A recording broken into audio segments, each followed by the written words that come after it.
Bueno, pois Femuro é unha asociación de mulleres rurais da provincia de Ourense, que somos unhas 66 asociacións en este momento, xa digo, da provincia de toda a provincia de Ourense, e os fines principales desta federación é potenciar a formación da muller rural en todos os aspectos, político, económico, social, e despois tamén a loita contra a violencia de xénero, é dicir, bueno, pois, potenciar en todas as súas facetas a función da muller rural no campo e, ao mesmo tempo, pois, loitar contra a violencia de xénero, que tamén é unha cousa que está aí. Bueno, as mulleres que forman parte desta federación, pois, en xeral, mulleres que viven no rural, que non quere dicir que sean xente que traballe exactamente no campo, hai de todo, non? Hai xente que compagina a labor de traballo no campo con outros traballos, e hai quen traballa directamente no campo e hai quen vive no rural, no medio rural. En xeral, a población en estes momentos é unha población moi envellecida, como está ocurrindo en todo o medio rural, porque non hai un relevo xeneracional. Facía falta que houbera máis xente nova, que en estes momentos, por desgracia, non hai, e entonces é un perfil dunha muller xa de certa edad, e que estamos, bueno, con esa, tratando de que se incorpore máis xente nova, pero é un pouco problemático porque non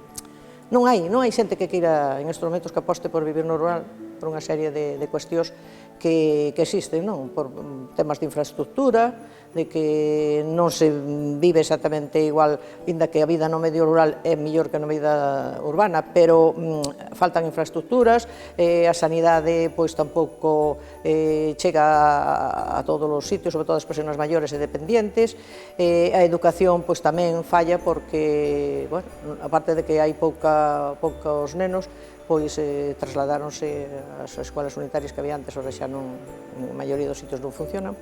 e entonces, claro, todas as mulleres, sobre todo, encontranse, bueno, as familias encontranse con esa problemática de que elles é difícil pois vivir no campo se non reúne as mesmas condiciones que pode ter uno nunha ciudad, e entonces a xente suele migrar para as ciudades, ese é o problema. Bueno, pois o reto do futuro vai un pouco en función desto que acaba de decir eu antes.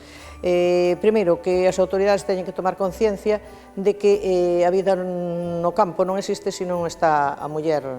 integrada nel, e para que a muller lle resulte atractivo, o que ten que facer as autoridades é apoiar moito as mulleres para que se animen a vivir no campo, pero a vivir do campo, non a vivir no campo, senón a vivir no campo, ou senón que podan realizar traballos dentro do medio rural, inda que non sean exactamente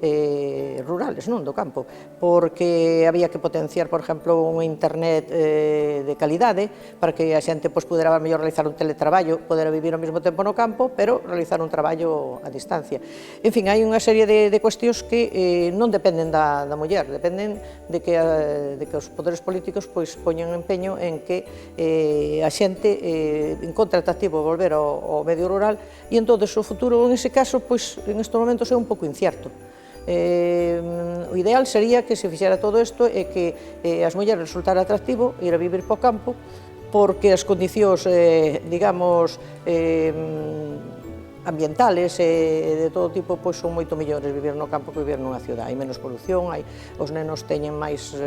sitio para poder xogar, en fin, hai unha serie de condicionamentos que favorecerían a integración da muller no campo, pero claro, hai que potenciar estas áreas que dixen eu para que a xente poda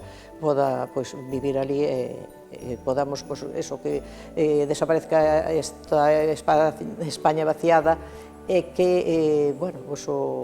volva outra vez a xente a poblar o campo, que é o que interesa, non? Porque en realidade del vivimos, comemos, entón fai falta que haya xente tamén traballando para que non quede todo abandonado.